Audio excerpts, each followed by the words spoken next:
Is Goa's biggest asset, and it runs into thousands of crores of rupees. Its revenue potential is much more than all other avenues of revenue. This asset belongs to the people of Goa, and the government is a mere trustee. How can the government renew this asset to private parties without knowing its value? Speaker sir, in the answer given to me, एक प्रश्न खेपेक 10 विचारूनी पण एक प्रश्न खेपेक कारण तो 10 विचारीत रावतलो आनी मागीर हाजें उत्तर दिवं ना ताजें उत्तर दिवं ना. पयलीं म्हणजे it is not only owner, everything which belongs to the state government is trustee and not the owner, because government is elected by the people आनी लोक इलेक्ट करतात ट्रस्टींग. हें पयलीं म्हाका दिसता सगळ्या सरकारांनी लक्षात घेवंक जाय. हें सरकाराक तर तें एब्सोल्युटली लक्षात आसा. त्यामुळे ताणें दुसरो प्रश्न जो विचारलो, how it can renew. It is renewing as per the legal provision of the act. Speaker sir, in an answer given to me, they said that it is not possible that to quantify the value as the rate of mineral depends upon market forces. Speaker sir, while making the budget or calculating the GSDP, also rates fluctuate. I have not asked you the value on calculated quantity. It could have been on estimated quantity. It could have been on various varying factors. So my specific question is it impossible for the government to find out the quantity of iron ore resources underlying all the leases of Goa, especially the ones which have been renewed? Not at all. It can specific हाजेर आमकां estimate करपाक येता. Estimate करपाक कांयच problem ना. Whether the material can be removed and whether फाल्यां काडटा आसतना प्रत्यक्ष तितलेंच मटेरियल येतलें हाजी गॅरंटी कोणूच दिवंक शकना, कारण ते शेवटी जमनीन आसता. आनी काही सॅम्पल बुराक मारून ताजे वयल्यान सगळ्या गोंयची 1.1 बिलियन टन्स आयर्न ओर आसा असो एस्टिमेट आसा एज पर IBM रिपोर्ट. म्हज्या स्वताच्या म्हायती प्रमाणे it is more than 2 billion tonnes. म्हज्या स्वताच्या म्हायती प्रमाणे, because I have other information source, but officially it is 1.1 billion tonnes. Which you have not provided in the answer. एका लिजी चेक करपाक येता, एस्टिमेट करपाक येता ना. जे मायन रिन्यू केल्या ताजो प्रश्न चुकीच्या दिशेन होता. ना ना ना राव सांगता चुकीच्या दिशेन दिशा येवचे पयलीं तूं दिशा डिसायड केली तुवें. तुज्या तकलेन जे कितें आसा तुवें ना, म्हजे तकलेन आहा तें म्हाका उलोवन दी. तें पयलींच तूं कशें सांगता? एस्टिमेट करपाक येता म्हणलें तुका, पण ताजो आनी लिजीचो कितें संबंद आहा? म्हणटकीर ज्यो रिन्यू केल्या तुवें लिजीस ताजो एस्टिमेटेड रिसोर्सीस तुमी 1 म्हयन्यान दिवंक शकता आमकां? हें सेशन सोंपोवंक जाय जाल्यार दिवंक शकता का, पण ताजी आनी लिजीचो कांयच संबंद ना. ना ना संबंद बरो आहा. स्पिकर सर, पयली गजाल ताणें तकलेन करची की लीज दिल्या ती कायद्या प्रमाणे दिल्या, आनी लीज समजा कोणाक दिली म्हणून ताका मायनिंग करूंक मेळटलें हाजी कसलीच गॅरंटी ना.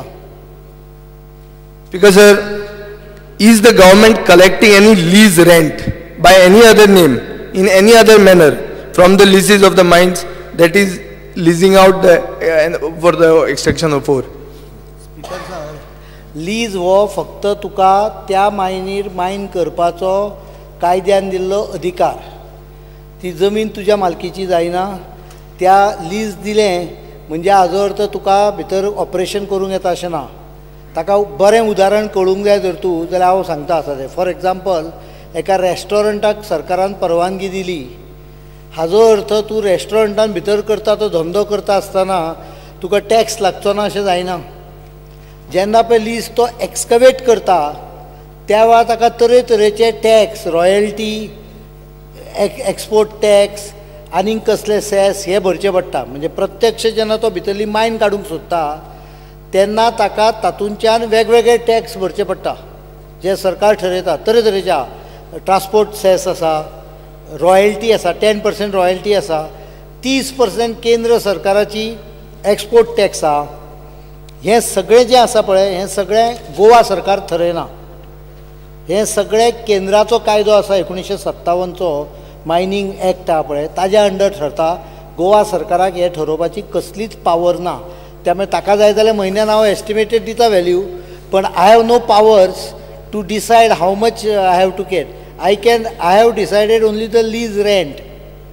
जे पळय आमी लिजाक आतां हें घेतला लीज स्टॅम्प ड्युटी जी घेतल्या पळय लिजाक ती ठरोवपाचो म्हाका अधिकार आसा तो हांवें ठरयलो आनी ते पयशे गेले 25 वर्सां वसूल जावन नासले पयल्या खेपाक गोंय सरकारान वसूल करपाक सुरवात केल्या ताजो आनी भितर आशिल्ल्या मिनाचो कांय एक संबंद ना स्पीकर सर एक दुकान जेन्ना टुरिजम डिपार्टमेंट लीज करता तेन्ना त्या दुकानाची आमी लीज रेंट घेतात आनी स्टॅम्प ड्युटी घेतात आतां स्टॅम्प ड्युटी हांगा आमी घेतल्या हांव विचारूंक सोदतां की लीज रेंट घेतला काय म्हणून कितें आसा लीज रेंट काय आमी तांची स्टॅम्प ड्युटी घेता हेंच ते आमचेर फावोर करतात आज जे भशेन मायनिंगाचें चल्लां ते आमी लीज रेंट तांचे कडेन घेनात आमी फक्त स्टॅम्प ड्युटी घेतात कायद्यान अनेक तरेच्यो हे आसा वाचून दाखयता का कितें कितें दिवचें पडटा ते लीज रेंट जो तो म्हणटा पळय ताका तरेतरेच्या कंडिशनान वेगवेगळी हे भरचें पडटा ही सुप्रीम कोर्टाची ऑर्डर वाचून दाखयता मागीर ताका लक्षांत येतलें कितें कितें भरपाचें आसता तें in the mining areas for which renewal the amount of dead lease dead rent royalty आनी बाकीच्यो कितें टॅक्सीस आहा त्यो जितले आसा तितले आमी वसूल करता Shri Alex Regina speaker sir article 14 of the constitution asks for a transparent competitive and revenue maximizing method आमकां जेन्ना हो MMDR एक्ट सांगतात तुमी are we not contravening the article 14 of the constitution ताणें स्पीकर सर हांव विनंती करता हो विशय कॉम्प्लिकेटेड आसल्यामुळे ताका विचारपाक दिवचें जाय तितले प्रश्न विचारूं न्ही एक खेपेक फक्त article 14 say equality before law so law is made by the parliament of the country त्या कायद्या प्रमाणे आमी वता बस त्या कायद्यान जें कितें बरयलां त्या प्रमाणे आमी वता आनी गोंयच्या बाबतीक 1987 abolition of concession and conversion into leases act जो केल्लो 1987 तांकां सुप्रीम कोर्टान चॅलेंज केल्ले मायनींग कंपनीनी आनी सुप्रीम कोर्टाचो डिसिजन हांव वाचून दाखयता in the mining areas for which renewal applications have been made on the condition that the applicant shall pay to the respondent from the date of respondent means government from the date of commencement of the impeached act all the account of dead rent royalty as now stipulated by respondents under the act without prejudice and under protest the appellant will also comply with all the conditions supreme courtan 1997 order court मार्शलान ऑर्डरची copy धाडल्या 2/3/98 रोजी जी पळय lease concession दिल्लें जें convert केल्लें लिजीन तातूंत भितर ह्यो मायनी चालू दवरपाच्यो चालू दवरपाक तांकां पूर्ण परमिशन दिल्या 1998 ऑर्डर सुप्रीम कोर्टाची आयज 15 वर्सां जाली तरी ताजेर कांय एक डिसिजन जावन ना ती डिसिजन जातकूच सरकार एक supreme court is supreme ultimately I can't act against his direction What about constitution? Constitution is interpreted by Supreme Court. When Supreme Court states something, I am who is Manohar Parrikar. Supreme Court as yet has not said anything. You have the constitution to act on. It is an executive decision you can take. Sir, executive decision नाही Supreme Courtan stay Delhi आसा तांकां तो पर्यंत सांगला ह्या कायद्याचेर निर्णय जाय पर्यंत जे कोण पळय एप्लिकेशन केला त्या 1987च्या कायद्या प्रमाणे तांकां सगळ्यांक मायन चलोवपाक दिवची अशें स्पश्ट क्लियर ऑर्डर आहा 1997 केस फायल जाल्ली 98 ही ऑर्डर दिल्या this is supreme court case number तिसरो सप्लिमेंटरी उरला एकूच supplementary case number this will be 7th one case number court करता not the 7th one you can see the nature of the question उत्तरूच जावना मातसो राव मरे तुवें सगळ्या कादी थांबतलें हांवें स्पेशल रिक्वेस्ट केलो स्पिकराक की ह्या प्रश्नाचेर जर तुका सॅटिस्फॅक्शन येना जाल्यार हाजेर जाय जाल्यार 2.5 वरांचें डिस्कशन घे हाफ वराचें डिस्कशन घे I am ready speaker sir supreme कोर्टाची हांव मरे मदीं उलयता कित्याक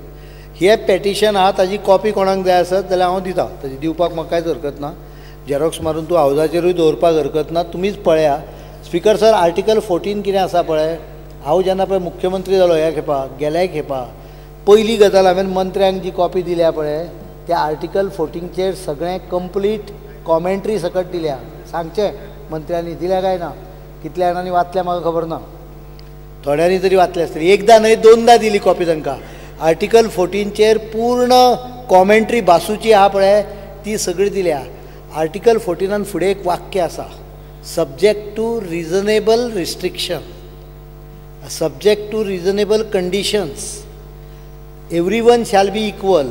म्हणूनच ओबीसी रिजर्वेशन येता, म्हणूनच ST रिजर्वेशन येता, म्हणूनच SC रिजर्वेशन येता. ही रिजर्वेशन जी आसा पळय ती आर्टिकल 14 डायरेक्ट क्रॉस जातात एक्चुअली पळोवपाक गेल्यार. बट ताजेर ताणें एक क्लॉज घाला, सगळो आर्टिकल 14 विथ कॉमेंट्री वाच, बसू ना जाल्यार हांव धाडून दिता कॉपी. ताजेर क्लियर म्हणला की subject to certain conditions you can define class of people, you can define a particular section of people, आनी ताजेर अनेक जे कायदे आसा ते अपहोल्ड केल्ले आसा. बट म्हाका दिसता स्पीकर सर हो क्वेश्चन ओवर आसा, कॉन्स्टिट्यूशन ओवर ना. स्पीकर सर, ते 2,280 कोटी जे कलेक्ट केल्या हो एडवान्स काय श्री कितें? अलेक्स रेजिनाल्ड 280 कोटी एडवान्स न्हय, हांवें कलेक्ट करून ना. तांच्यांनी स्टॅम्प पेपर विकत घेतल्या. I think it is 280 or 288 288 plus or minus some amount. तो प्रश्न बिकॉज विचार. एक्झॅक्ट फिगर जाय जाल्यार हाडटा. स्टॅम्प ड्युटी ताणें भरल्या, म्हणजे पेपर विकत घेतल्या, बँकांनी पयशे भरून तितले पेपर विकत घेतले. आतां एग्रीमेंट करपाचें आसा, government will give them the agreement clauses which they will print on that papers and then government and they will sign. Nature of it is an advance अजर आणि because it can be refunded. It can be refunded only Reginald, under Ajay because Rani. sir कायदो केल्लो आसा. एकूच उत्तर नाही, दिता. म्हाका नियमांचें बंधन आसा. एक फक्त उत्तर दिता, म्हाका चड दिवपाचें बरें, ना. सांगात. ताका actually you can advise him to move for a discussion for half an hour if नाही, he is not बाकीच्यांक satisfied. नसत, पण I But have I to will follow only the rules. answer one point of it. There is a provision, this is act amended by this very own Vidhan Sabha, this legislature, where there is a provision to refund provided force majeure or conditions beyond the control of the lessee forces him to not to हे म्हणजे फाल्यां जर तूं environment clearance मेळना ताका, मायन चलोवपाक आयली ना जाल्यार he can claim refund. But refund will be only for prospective effect, not for retrospective effect. 7 पासून 13 पर्यंत जी पळय पिरियड जालो ताका रिफंड मेळचो ना, फुडल्या काळाचो मेळूंक शकता जर ताणें चलोवन ना जाल्यार. Speaker sir, I wanted to ask that question. Under what rule? चलोवन ना न्हय आं, ती चलोवंक शकलो ना तो, म्हणजे because of. Speaker sir, I wanted to ask the Chief Minister Kitkon on what basis he took. He answered due to Supreme Court Abolition Act which was challenged, he has taken. Now, why didn't the Chief Minister, who is the custodian of the treasure of the state, ask for more money? Why only this much? For simple reason that in fact Goans are losing, the state is losing. Supreme Court